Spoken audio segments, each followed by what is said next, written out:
Assalamualaikum warahmatullahi wabarakatuh. Alhamdulillah wasyukrulillah la ni'amillah la hawla wa la quwwata illa billah mabadah. Allahumma sholli wa sallim ala sayyidina Muhammad ibni Abdillah. Anak-anakku yang saya sayangi semuanya, terkhusus kelas 9 ya, dari A sampai I. Gimana kesehatannya sampai saat ini, masih dijaga? Kesemangatannya gimana untuk belajar jarak jauh, jangan sampai mengendor.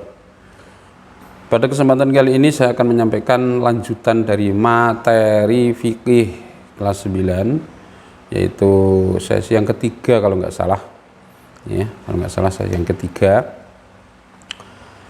yang pada kesempatan kali ini yaitu akan membahas tentang qirat.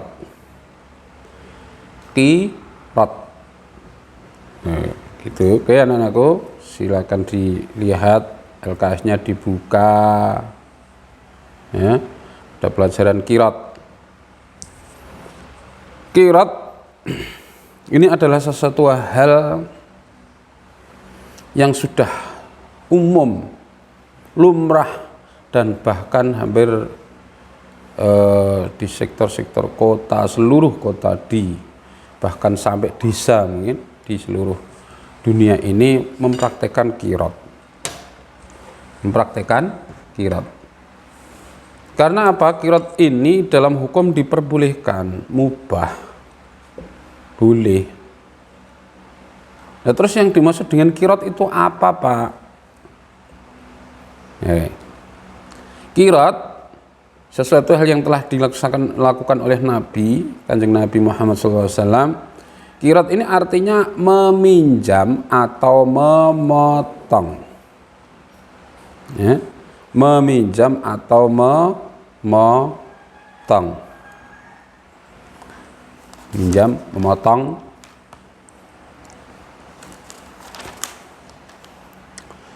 Sedangkan berdasarkan syarak, qirat adalah pemberian modal ya, pemberi modal dari orang lain kepada orang lain sebagai modal usaha dengan harapan akan mendapatkan keuntungan yang dibagi sesuai kesepakatan kedua belah pihak ya, waktu akad, waktu perjanjian.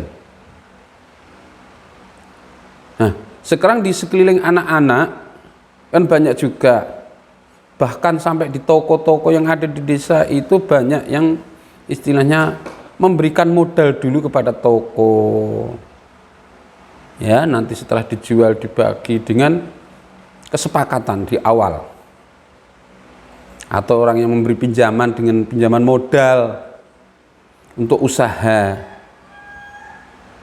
itu dilakukan dengan harapan saling mendapat keuntungan ya. Hukum qirat tadi sudah saya sampaikan. Karena apa? Boleh, diperbolehkan, karena Rasul juga pernah mempraktekkan hal tersebut. Kepada siapa? Kepada saudagar Sayyidatina Siti Khadijah.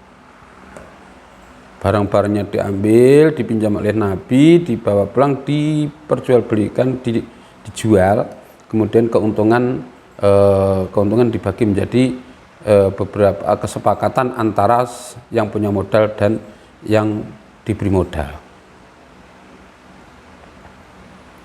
Dalam sebuah hadis Nabi Muhammad SAW menerangkan pentingnya tolong menolong, karena ini adalah ada unsur tolong menolong.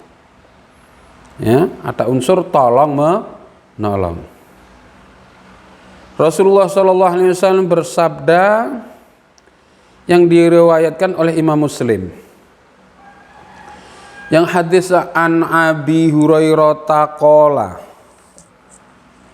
an Abi Hurairah radhiyallahu anhu qala Rasulullah sallallahu alaihi wasallam, wallahu fi aunil abdi ma kanal abdu fi auni akhihi, rawahu Muslim.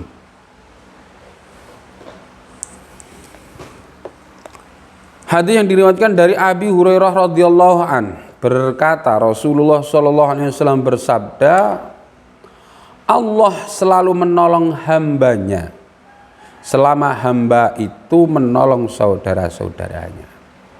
Inilah. Jadi unsur qirat ini kental dengan tolong menolong, diniati tolong menolong.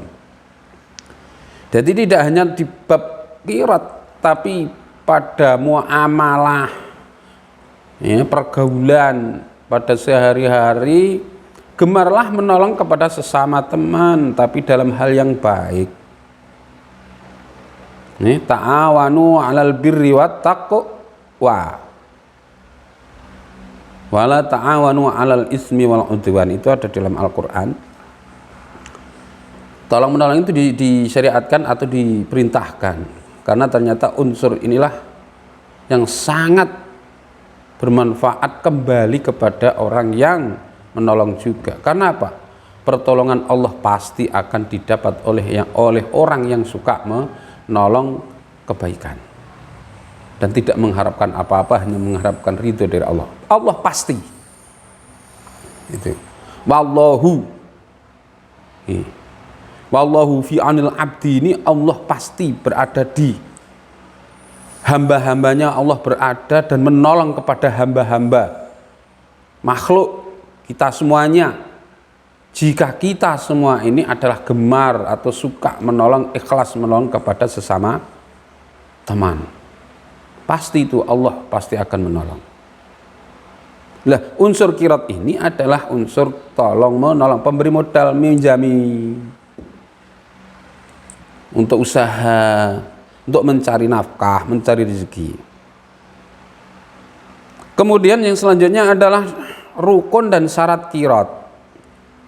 Qirat bisa terlaksana apabila memenuhi rukun dan syarat.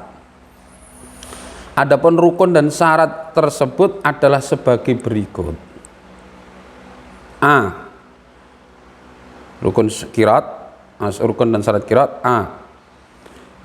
Penanam modal dan penerima modal keduanya mempunyai syarat dewasa. Jadi yang menanam modal dan penerima modal yang dipinjami atau yang meminjam, ini syarat mutlaknya adalah dewasa, sehat akal, dan rela sama rela, ridho antara din. Jadi di antara kedua belah pihak, jika ada penjual maupun pembeli, di antara salah satu ada yang tidak normal akalnya, bahkan yang satu anak belum balik atau masih kecil, yang satu sudah dewasa, ya, atau mungkin di salah satu ada yang gerundel, tahu nggak? Gerundel itu kurang sepakat, nah, kurang sepakat, masih hengkel-hengkelan, kamu paksa, ada yang maksa, pokoknya seperti ini. Nah, unsur paksaan tidak bisa, harus rela sama rela, sama dewasa, sama berakalnya. Satu orang gila, masuk transaksi pinjam meminjam dengan orang gila, tolong menolong dengan orang gila. B. Ada modal usaha. Jumlah modal usaha harus diketahui secara jelas, dan penanam modal, ya, jumlah modal usaha harus diketahui secara jelas oleh penanam modal maupun penerima modal. Transparan. Nah, untuk bahasa anak-anak sekarang adalah transparan. Jika kita ingin saling tolong menolong, memberi modal kepada orang-orang yang membutuhkan modal, maka kita transparan. Transparan, kedua belah pihak harus tahu itu modalnya berapa juta, harus dikasih. Ini tak kasih modal 10 juta, yang menerima modal ya tahu, yang masih tetap tahu, ya. Jumlah modal usaha harus diketahui secara jelas, penanam modal atau penerima modal. Ada pekerjaan, jenis pekerjaan usaha dipilih sendiri oleh penerima modal sesuai kemampuannya, dan pemilih modal boleh mengetahui jenis usaha tersebut. Boleh.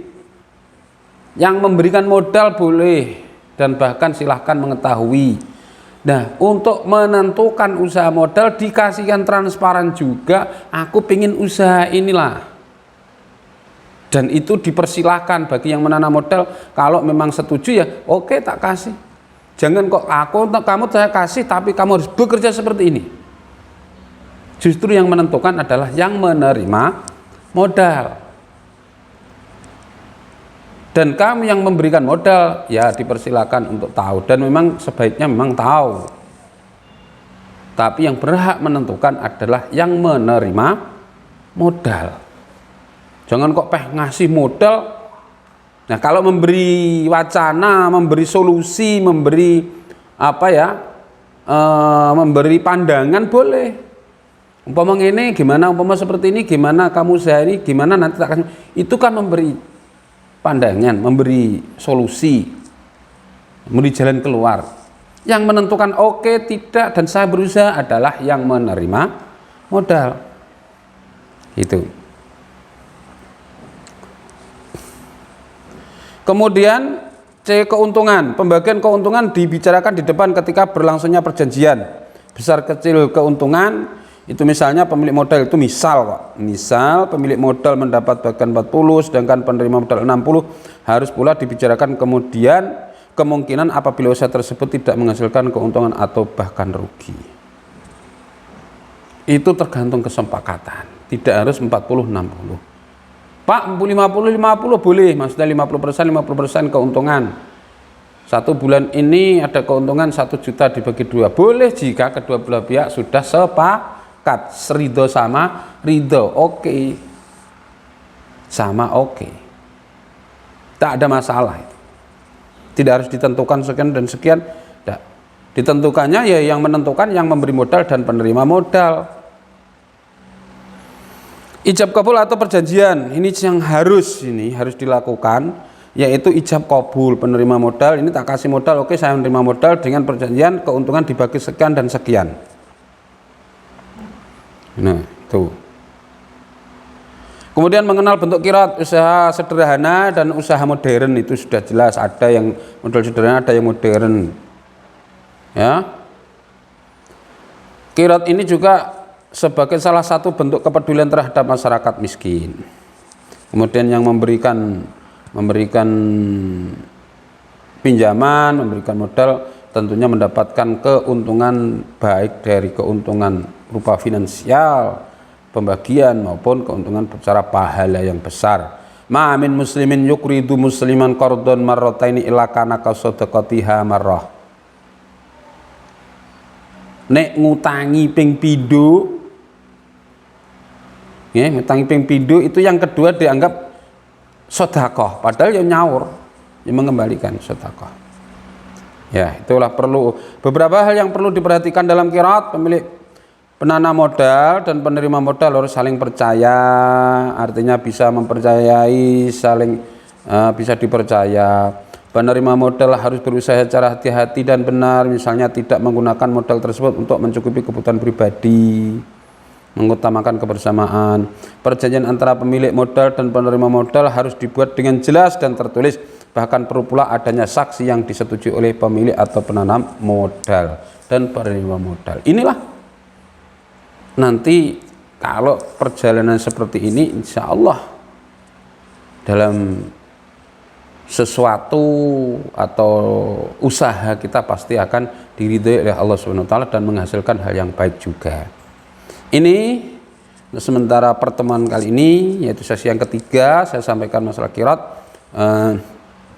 Maka dari itu sekali lagi saya pesan kepada anak-anak, janganlah ujian dari Allah semacam ini berupa virus COVID-19 ini membelenggu kita semuanya, jangan.